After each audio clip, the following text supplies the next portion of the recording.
In today's video, I am going to teach you how to create a resume in Pandadoc. Start by opening Pandadoc and going to the Documents area. This is where you will create and manage your files. Once you are there, click the plus Create button. From the options that appear, choose Templates.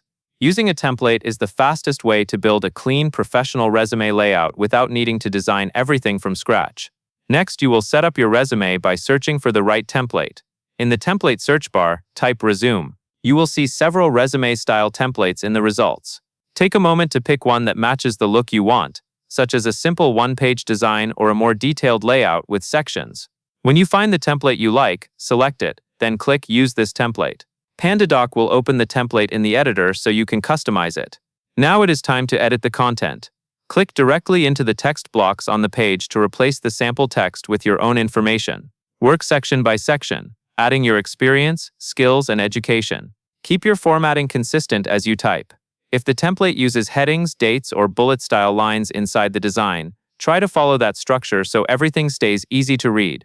If you need to adjust wording, keep it clear and specific, and focus on the most relevant experience for the role you are applying for.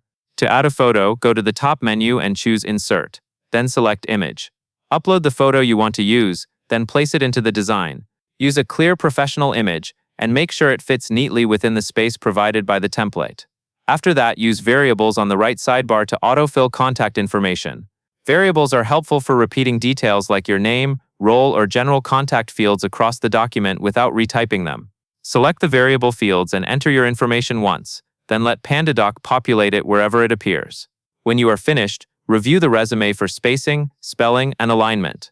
Then choose to download it as a PDF for easy sharing, or send it using an email link directly from Pandadoc, depending on what you need. That covers everything you need to know.